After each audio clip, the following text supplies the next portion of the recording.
I'm not gonna undo it. I finally got Restream to work, which is awesome. From Zoom. Oh, good.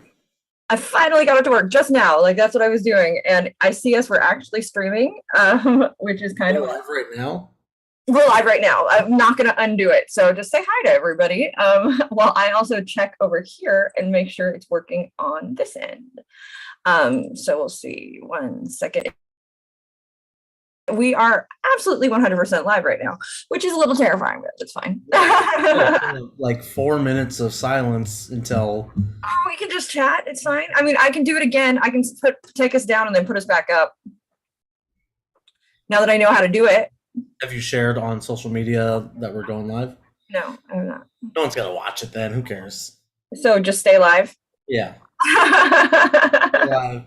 And if anybody comes back to watch the video, then they'll get this bonus content. And the cool thing is in Restream, I should be able to monitor the chat on all the platforms as well, simultaneously. And now I am going to share it though, so that it is shared. Let me check on Facebook too. This is like a big test session for me to see if it's working. And yeah, you're fine. Don't worry. We're going to just have an interesting intro to this, but that's no biggie. We're good. Let's see if you can see us on Facebook as well. We can. That is awesome. Okay, cool. I'm going to go ahead and grab the URLs for these and do some sharing early on since we're up early. And I like that. Makes my life a little easier. And then drop these. I'm just going to do the things I do typically. So can you intro? What? Can you do intros for us, please? Right now? Well, no, but well, maybe now. People are watching. We actually do have some people watching. Oh, well, then I might as well do the intro now. If you're in class and you're listening to this, you still got about, 2 minutes. 2 minutes. But we are doing something called Lunch and Learn. We're with our level 2 master certified life coach students who are about to graduate today. And what we do in the Lunch and Learn, myself and Brooke answer your guys' questions about anything having to do with business and marketing and getting going as a life coach. So feel free to field us any questions. We'll do our best. And this is an open forum as well and discussion. So if you are in the class and you have an answer to something, feel free to jump right in because me and Brooke don't know everything. And you guys might have better suggestions or ideas than we do. I'd be better, different. Who knows? Better, different, worse, probably. Who knows? Oh, don't. Hey. This is cool. I downloaded voice mod. So now I'm gonna make my voice. You can change your voice. What is the Hold on, listen. Exactly are you going to use that for? I'm curious.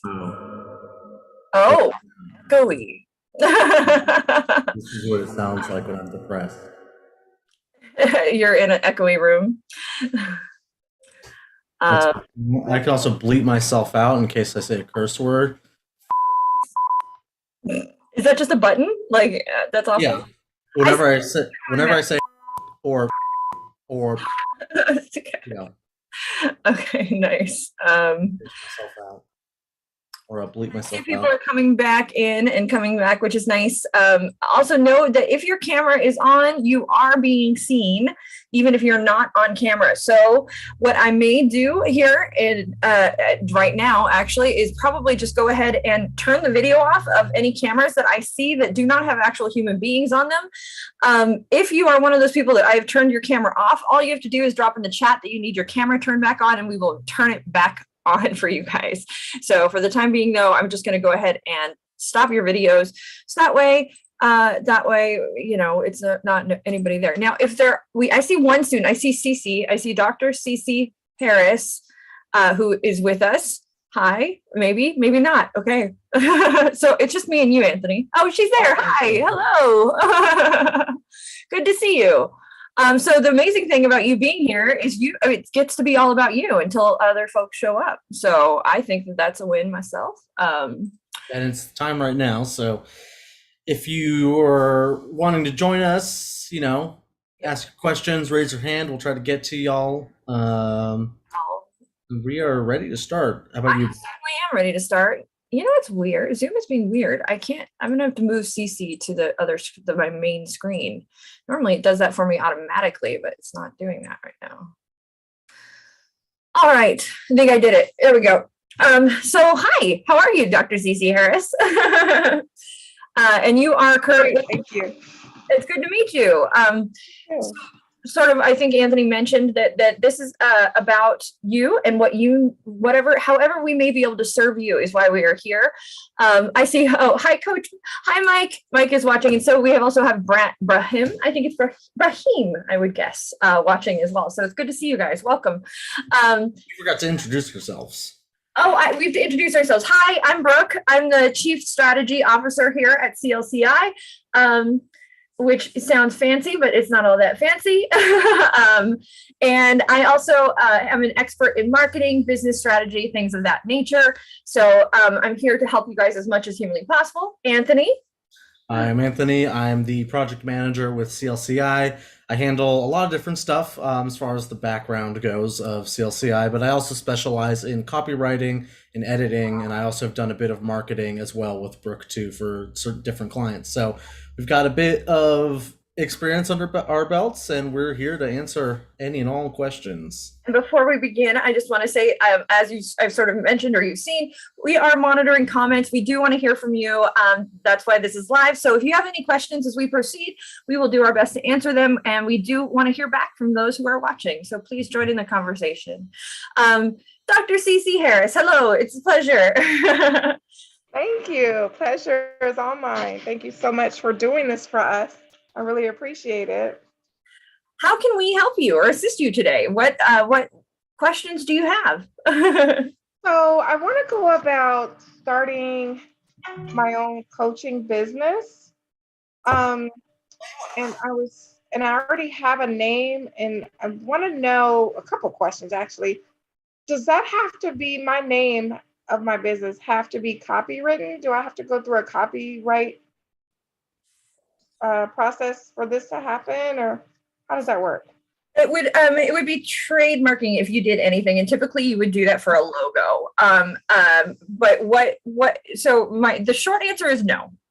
You don't have to jump through an extra hoops. However, what you will want to do is do a doing business as or an LLC or something that sort of announces, this is my business, this is what we're doing.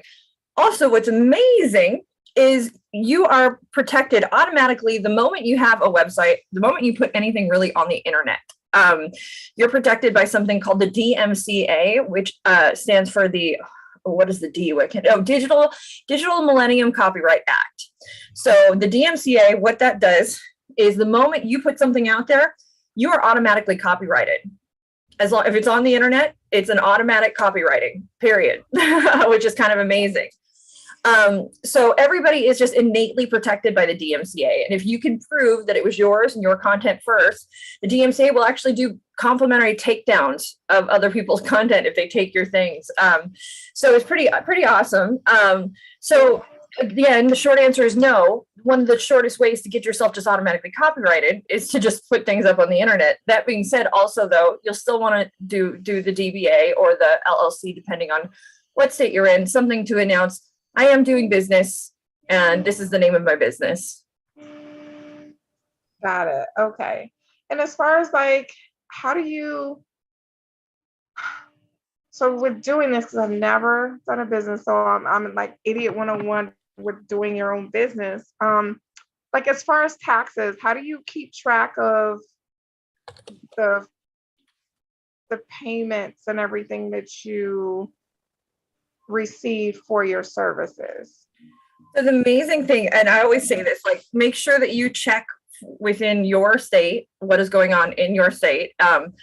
I've used QuickBooks. They're kind of wonderful for being able to track what's coming in and out, and you can actually put rules in it so it automatically categorizes it as a personal expense or a business expense.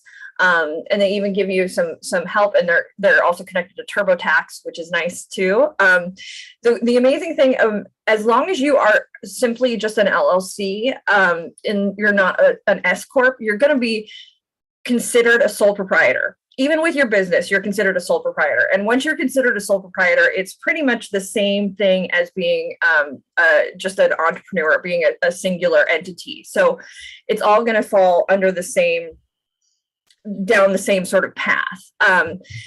You can get an EIN, which is a great way to sort of separate your social out of it, but it's still all going to sort of come into play. They're all going to be connected regardless. It's kind of a gift in many ways when it's just you, because the best practice is always to have your business bank account, your personal bank account, keep everything separate and do that. Myself, I did not follow best practices at first. But I was thrilled to find out that it's all going to sort of end up going down the same path anyways. And QuickBooks was wonderful for helping me to separate what a business expense was and what a personal expense was. But I definitely learned that sort of as I went along. There are so many resources though, from your local city. I mean, everything, just Google in your state, what do I have to do to start a business? And the amazing thing is they want small businesses to succeed. So there's a ton of information out there and a ton of things that will just are in place already to help you, which is awesome. And I see Kashana Hale says, learning that now. So you'd be surprised how simple they've made it for small businesses. And it's because they want small businesses to succeed. They want them to exist. And there's a lot of resources out there for you that are already in place. I actually took a phone call recently to sort of going into that very specific topic. And usually this stuff is done at the county level. So I would reach out to the county office or the county clerk for more information about this and getting your DBA or LLC set up, and they'll have plenty of resources for you as well. Even like in our county here, what's awesome, they will even give you assistance to help you. Like it's amazing. Just there are a lot of untapped resources out there for small businesses and for people who want to start them as well. Yeah. Are you saying DB like boy A? Yes, DBA. So it stands for doing business as. Oh, got it. Okay. Man, I'm learning a lot. And I have one last question, and anybody else can chime in. Oh, you're perfect. So as far as us being part of this program, is there a specific contract that we have to make our clients sign prior to servicing them? And if so, how do we word that contract, or do you all have one that we can template from? Brooke, in the back of the level 2, is there level 1 textbook, is there an example of a contract? Yeah, there's an example, but we also give you an editable one in your graduation email from level 1. So we give you that. You can also Google ICF client coach agreement, and they have an example one or a sample one out there too for you to use and download.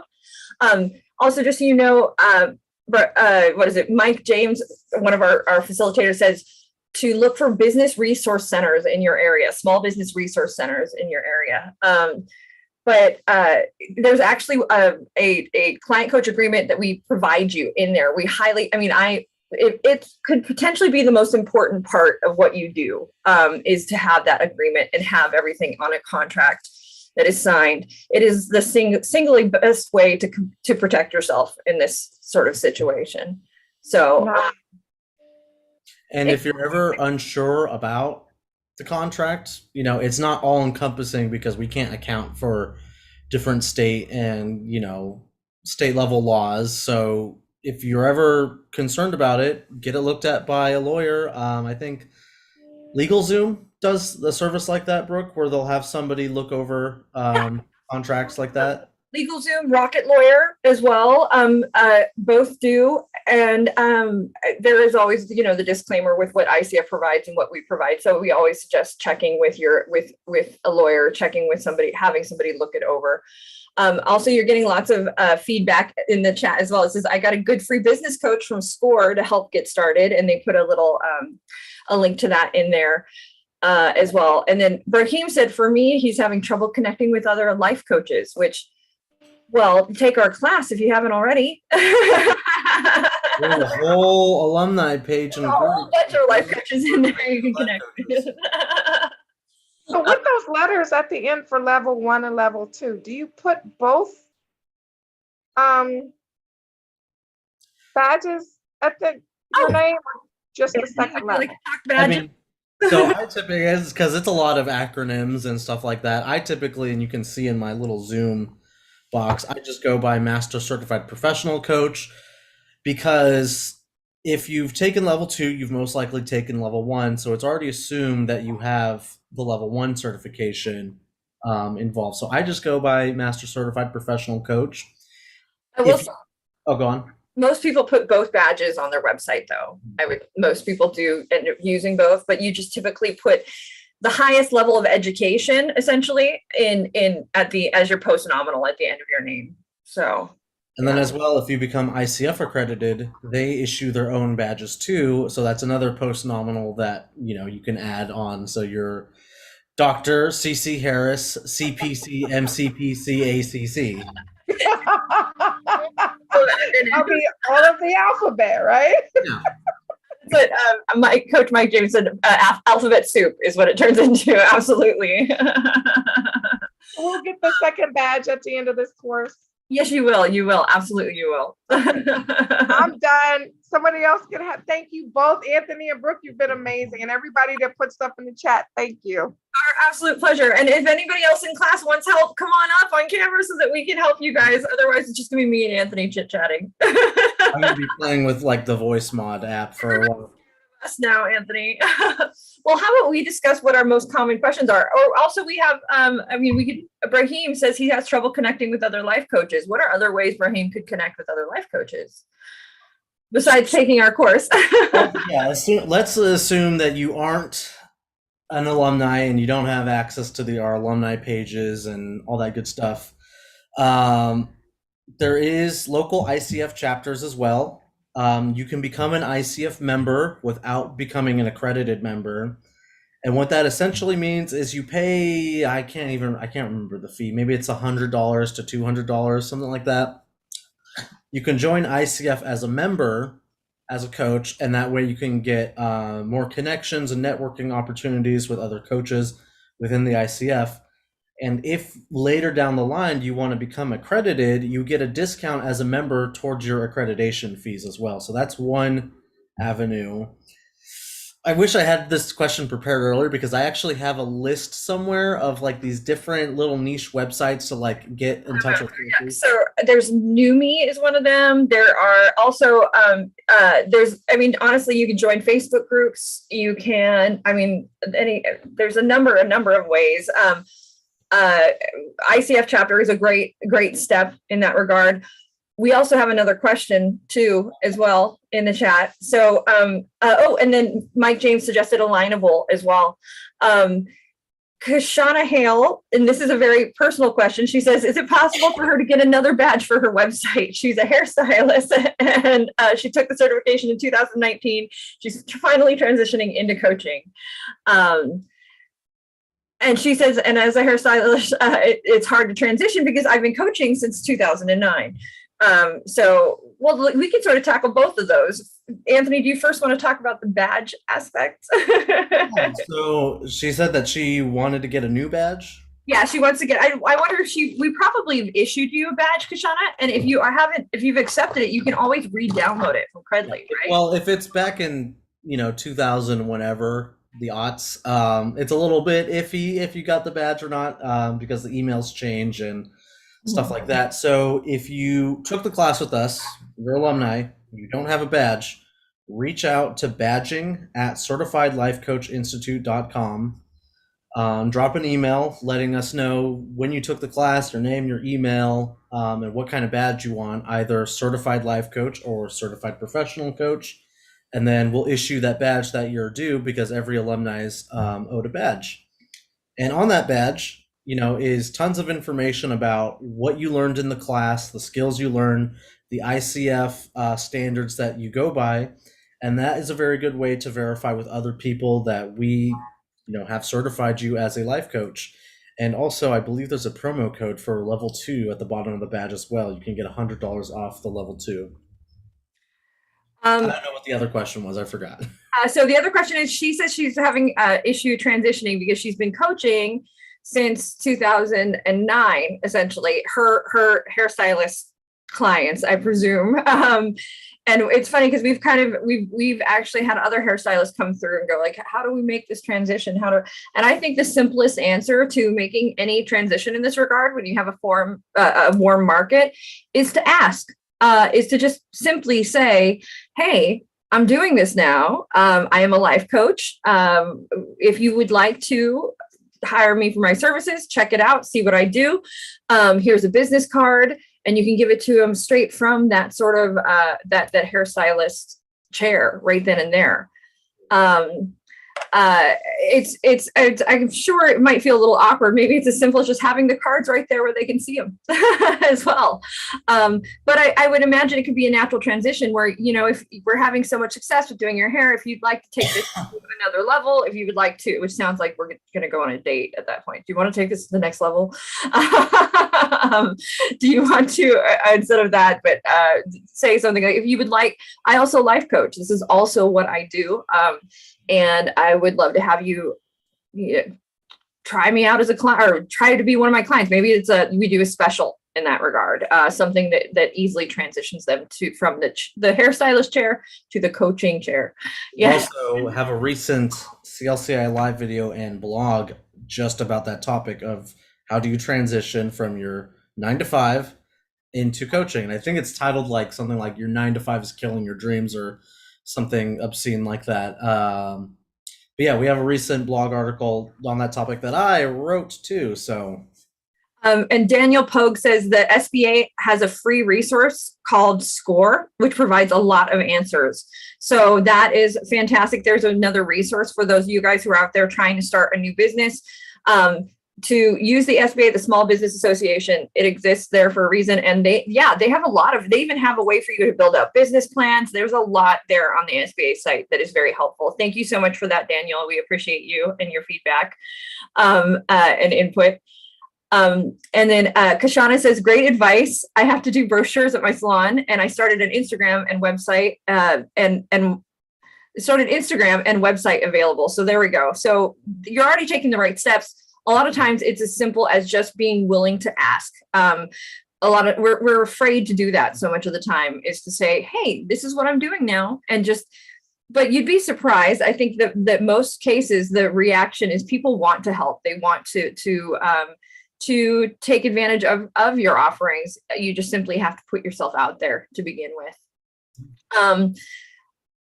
Our level 2ers are terrified of us. It's official, by the way. They're just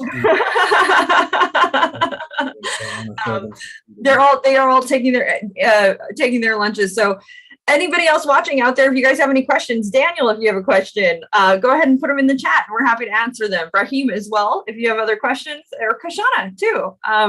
Those of you guys interacting. What is another common question we get? We often get a lot of questions with people calling in, both when they're starting and both before they start. So can you think of one, Anthony? We got Rob Shallis, who just joined us, got his hand raised. Look at that. We got another student. Yeah, well, apparently Mike asked, Mike says, did you all scare them? And I'm like, apparently Anthony and I are terrifying. We didn't even know it. Ted's joined us as well now. What it is. They're like, oh my gosh, we're starving. So good to see you guys. Hi, Rob. So what can we help you with today? It was just a question relating to more exposure out there.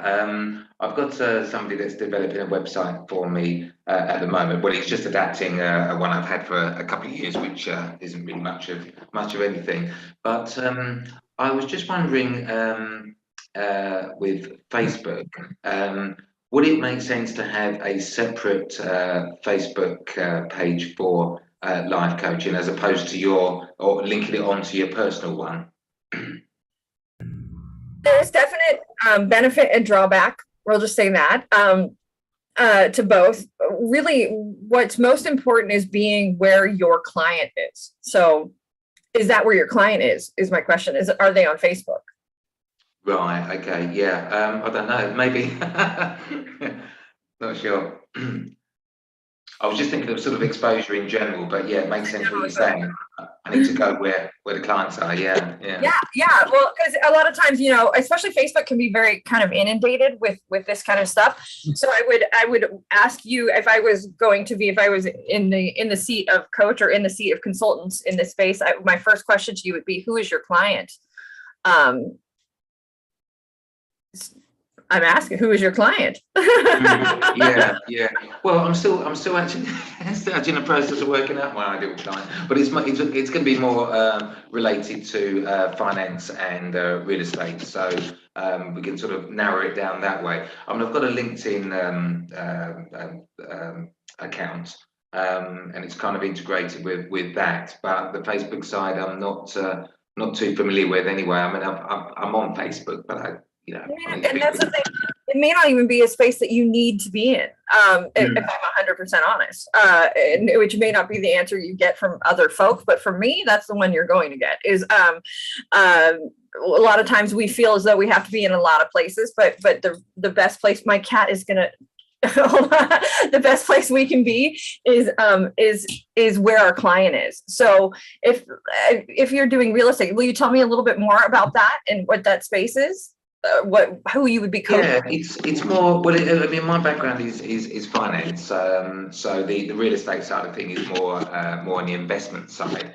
So there's a connection there. So I saw you recently looking into that space of investment property and stuff. Oh my God, a coach would be amazing. Well, I haven't always got it right, but in general, it's worked quite well. But the real estate has always really been a bit of a sideline. But my main career prior to me retiring was in the financial markets. So they kind of go hand in hand in terms of investments and that kind of thing. But I'm still trying to narrow down where I want to go with it in terms of my ideal client. Whether it's going to be somebody like me that was in a very stressful but lucrative business that's looking for some kind of change, or to help people that are in that business that shouldn't be doing what I was doing all my life, which was wishing my life away and just waiting for the next bonus pack and waiting for the weekend to come. Had some coaching back then about being in the moment and actually enjoying the moment and making it more about my client as opposed to making it about me. I think I would have actually done a lot better and probably actually would have got out of the business a lot quicker. So there's a two-pronged approach there. I'm trying to sort of decide which way to go down. So I guess the passion side of things was property investment. So there's a link there, but also there's the other parts that would like to help somebody like me.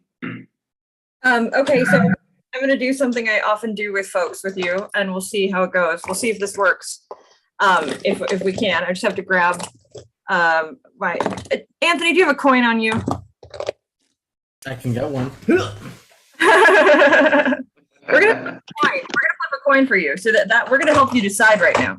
So to flip a coin, yeah. We're gonna flip a coin. You've got a coin, perfect. So Anthony, you're gonna be my flipper.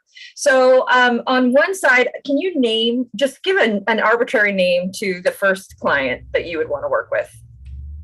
Robert Dietzich. Robert, was it Robert? Robert, yeah. Robert. So we're going to do Robert is heads. On the other side, our tail side, give a name to that client. Colby. Colby. So we have Robert on the heads. We have Colby on the tails. Anthony, I'm going to ask you before we do this, Rob, promise me that wherever it lands, wherever it falls, that's the direction we're going to go. Who we're going to work through after this. Okay. Okay. All right. Committed to it. Mm-hmm. Okay, Anthony, flip that coin. Hold on. Tell us what it is. It is tails. Tails. Okay. Rob, how does that make you feel? Yeah, it's okay. Yeah, I'll go with that. You'll go with that? When it was in the air, before it landed, or right when it landed, which way were you leaning? I think I was leaning more on Colby. More on Colby? Okay. Mm-hmm. Okay. So then that's the way we're going to go. That's where we're going to go. Yeah. I think only because it's more based on my location, it's more accessible. So that makes sense. Yeah, makes sense. Okay. Colby it is, though. It's interesting how in the moment when you're forced to sort of choose, you can suddenly gain some clarity, right? Okay, no, Colby's the way we're going to go. So we're going to let go of Rob. We're going to go with Colby. Okay. Fantastic. So where would you find Rob? Or Colby? Sorry, we're looking for Rob. Where would you find Well, in actual fact, because I live in Spain, from the UK, but I live in Spain, and on the Costa Blanca. So there's a lot of real estate interest, and there's also a lot of real estate agents. So there's a lot of people I can help in that respect. Okay. So how do you offer your services to them? No idea. In terms of marketing and whatever, apart from letting them know what I do verbally, that I don't really know. I'm not too techy. The only way I can see at the moment is because I don't live in a large town, but there's an awful lot of agents, an awful lot of real estate. So word does go around very, very quickly. But I just need to put myself out there verbally. But the technical side of it is something that I feel kind of could hold me back a little bit. Tell me what about that might hold you back? Well, I don't really understand it. Probably part of it is that I don't find it that interesting. I'd rather outsource all of that and just say to somebody, okay, do me a website, make sure it goes to whoever I need it to go to, and what else do I need, and can you do it all for me? So I can just focus on what I want to be doing, which is the life coaching. Let's talk about Rob. Let's talk about Colby. Sorry, let's talk about Colby. So let's have a conversation. So Colby, whoever, where are you going to find Colby? Well, they've got agents. They've got offices in the town. He's got an office in the town, and his websites and etc. So through the agent is where you'll find Colby. Yeah, directly the agent or through his website. Okay, so thinking about that, what do you have to do for that agent to know that you're offering your services, that your services exist? Well, either speak to him directly or maybe send an email or something like that. Does technical come into any of that? No, I can do that. Look at that.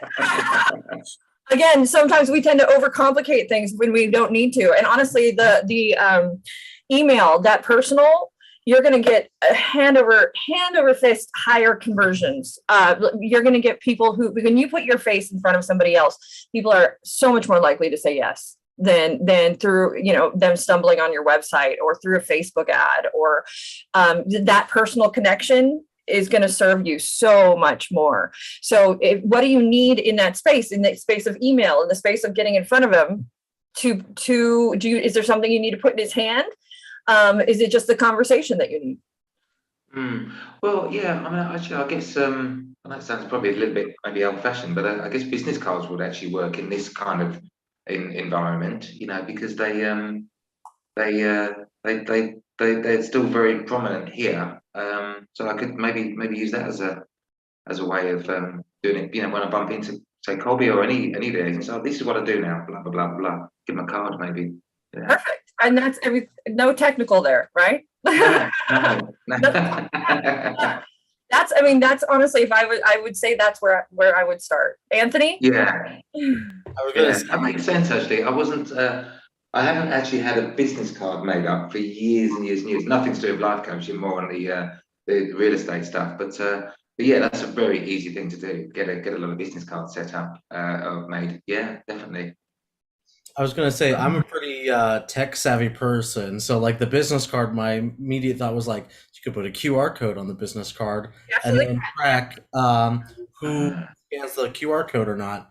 Because when you put anything out there, most people want to track like, how well is this doing? How successful is my efforts going out there? And if you have just a piece of paper business card that, has been going on for 100 years now, throw it out there and you don't know if it's gonna work out or not until somebody calls and books you or reaches out.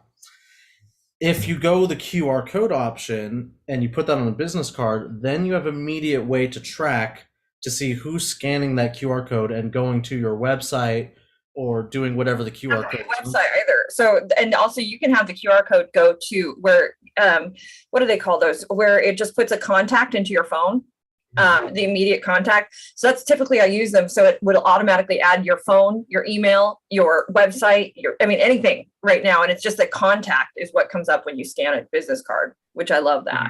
So, yeah, I guess that makes sense, because otherwise you've just got your website address on there and they've got to physically type it in, haven't they, to get onto your website, whereas there's a QR code, they just go bang, just out of curiosity sometimes, onto the card. Yeah, and that makes sense. That makes a lot of sense.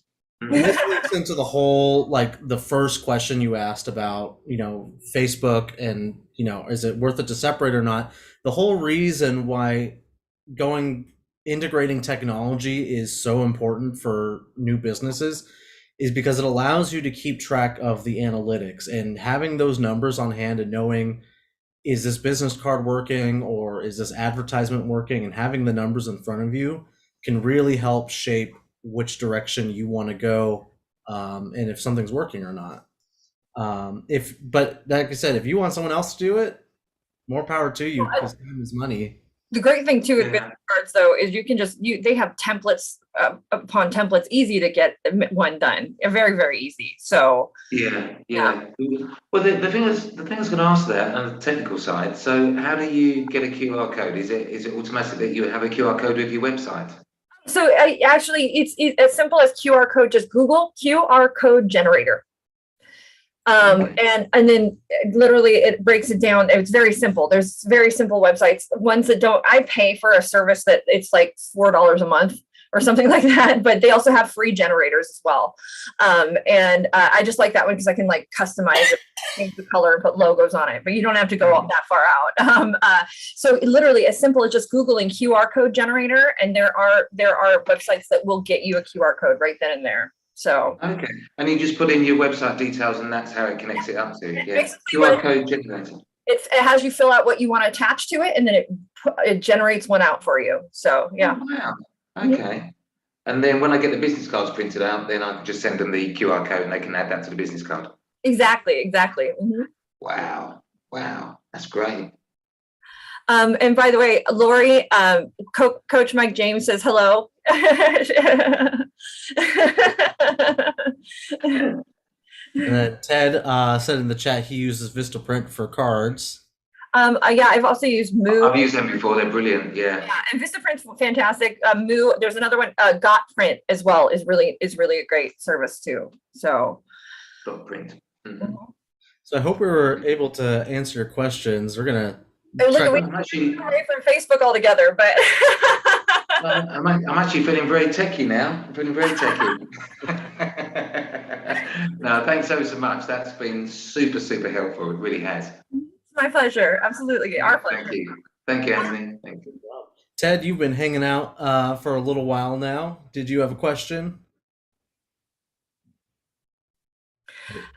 Not a question per se. I was going to follow on Rob's question about finding the ideal client.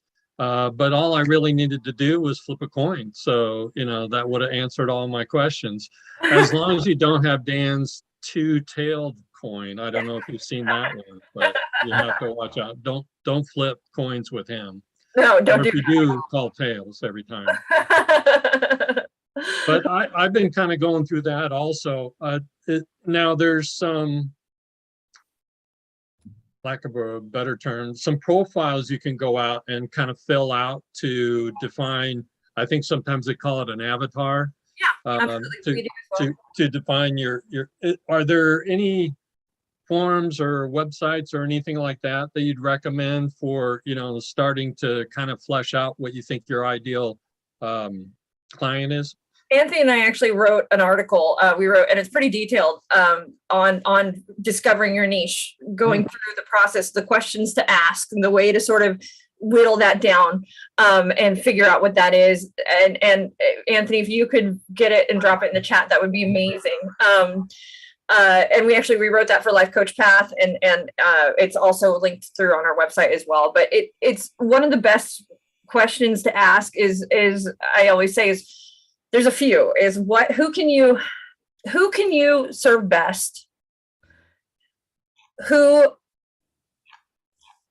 I'm trying to figure out the right way to word this. Who could you coach for 5 years straight, essentially, without making a dime and still feel satisfied? And also, what are you capable in what realm or sort of sphere, or to whom could you talk about a subject sort of nonstop wherever you're at and still be passionate about it? It's really about finding that thing that we can just sort of chat. Everywhere I go, I talk about life coaching. It's annoying, but I'm very passionate about it. And it's something that I can talk about life coaching, marketing, that whole realm for hours at a time. And it's comfortable. It's good. What's funny is there is an argument to be made that when it comes to coaching, people want to hire me as a consultant, and I'm like, that's turning off. We're not doing that. And it's a whole other realm. But again, with the thought process that everybody has the answers inside them, you'd be surprised. We all have a lot of knowledge in us. And I think you'll even see with Anthony and I, we don't give a ton of advice. It's about us asking around that avatar and asking around where to find them and what tools are already in place, and helping others realize that they already have their way. They just don't know sort of which, or they're scared to even venture. So again, it's that realm of who can you serve best, what makes you excited, what can you do? Because most people in this realm are sort of changing careers, and they want to explore a place where they're doing something that they're passionate about. And so finding that passion is really, really critical. So I think Anthony put the article in there. So yay. And You're welcome. I want my referral fee. But I heard the other day in class though, and I thought I was very interested, you can probably best coach your younger self. So just kind of looking back X number of years, however long you've lived, and figure out who is that younger self that you could coach. Now, you have to be careful. Not everybody walks the same path, and they have to walk their own path and make their own mistakes, et cetera, et cetera. But just thinking of yourself, your younger self, and using that as your avatar, and then kind of building up from there. I thought that was interesting. It's very common that when we do the exercise in level 1, that visualize your ideal client, a lot of the folks who do that, it is a younger version of themselves. And that's, again, that's probably where we feel most comfortable, because we have the most knowledge there in that space, right? So some do not, though. There are some folks that wander completely away from that, and that's always fun too. So before it gets too late, we're gonna switch to Lori and say hello. Hi, and I heard what you said. Tell Mike hi from me. He's a great guy. You can tell himself he's watching. So. Oh, is he? Hi, Mike. Hi, Mike. Oh, and Love also you. Mike says hi to Rob and Ted as well. So I have a question, and I missed part of, I think, what you were saying about things that are on the internet, who has it first, so to speak, as far as, but I had a question, how a lot of social media has lots of these like catchy terms, or they have cute pictures with some type of a statement on there, et cetera, a proverb or whatever. I was wondering, what's the market on that? The ownership on that, like what is actually free for all and not free? Because I don't have the talent to really put together these great images. I can come up with wording, but I'm not, anyway, just want to make sure, because there's some things I'd like to use, but I just don't know what the parameters are. So I just want to, when I want to be clear, is this something that it's going to be your words, or is it somebody else's words, or just something that you see and you want to reshare that essentially? It probably would just be like, say, resharing. So let's say I have like several clients, and then I saw something on Instagram. I thought, oh, this is really good. This really would resonate. And then I, copy and share that, or, however I'm allowed to get that over there. How legal is that? And which ones are truly copyrighted and you can't do that on? You're fine. Anthony, go ahead. I was gonna say, I see two different type of things happen on the internet with this. One is with like if you are using somebody's professional image that's not like a stock photo. It's either a professional like photograph or somebody's artistic work. It's usually best practice. I would say I do this almost all the time. If I ever do post, is credit the person whose image that is. Link to their social media or website, whatever, give them a shout out. On the other hand, there's just any Google image you find on, the internet or, memes as well. That's like pretty much public domain in my eyes. So, if it's something like that, where it's not like professionally done or somebody's work, it's just something that's kind of shared like a meme, then, There's also websites like Brainy Quote, which you can pull quotes from, and it's going to give you a background, and it's going to already sort of sets it up for you that you can share it as well.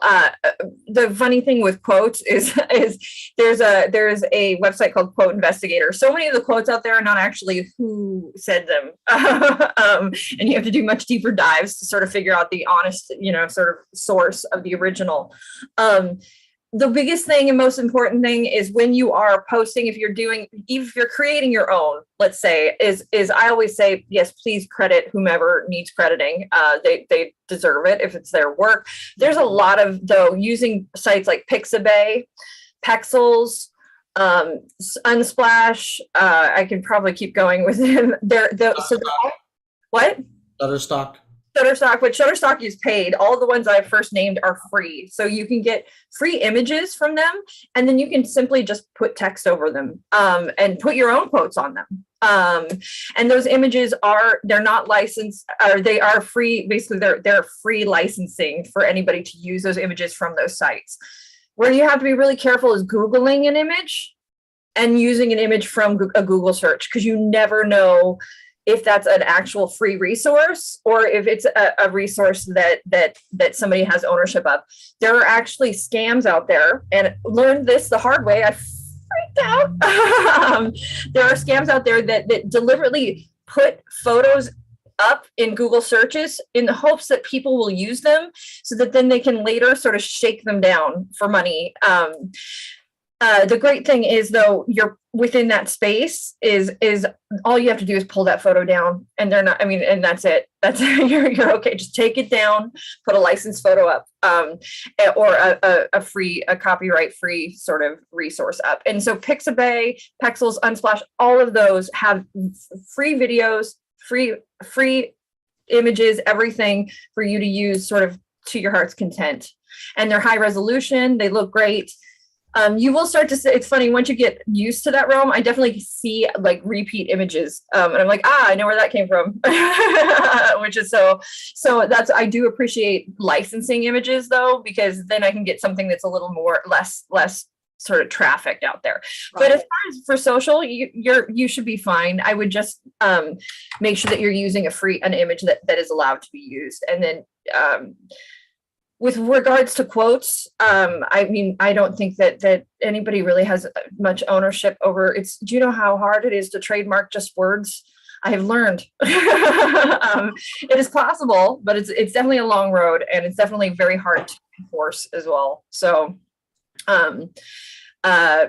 of course, I'm not pro plagiarism. Make it your own if at all possible. But one of the best things I love to do on any social is to reshare, and it will automatically credit people for you. Using it in your stories, sharing a story on Instagram so that I can just boom. If I see something I like, I add it to my story immediately. So, and that's a great way for other people to sort of get on the radar. You'll get their audience, or not your audience. It's like doing them a favor, because your audience is now going to go click on that and look at them up as well. And hopefully maybe you guys can find a way to reciprocate at some point. So yeah. Mm-hmm. Thank you for that. Yeah, this is also new to me because I worked as a school psychologist for many, many years and then worked at a university. So I'm not used to my own business. This is like I'm totally green. So this helps me every little bit. helps. Thank you. Absolutely. Most of all, I mean, biggest thing is have fun and try not to get too overwhelmed with it. Honestly, enjoy what you're doing. So yeah. Thank you, Brooke. And thank you, Anthony. And I think we're almost done. I saw Dan pop up and then he disappeared again. So I don't know what that means. Let me know a few minutes ago, 8 minutes. Oh, there's Dan. Hi, Dan. Welcome back. Welcome back. Oh, welcome. Good to be back. Rechilled and recharged and refueled. Good. Yes, wonderful. Well, I think we'll probably wrap it up. Mike is saying hi. Mike says hi as well, Dan. Hello, Mike. Thank you so much for watching, Mike, and thank you to everybody else who participated. Thank you to Daniel, Kashana, and Raheem. We appreciated your input and your feedback, and also thank you to everybody in class who was a part of this. I'm going to go ahead and end our live stream. Those of you out there watching, make sure you check out Certified Life Coach Institute. We certify coaches in 3 days, and you too could be one of these wonderful people who are about to graduate. And I think that is all, guys.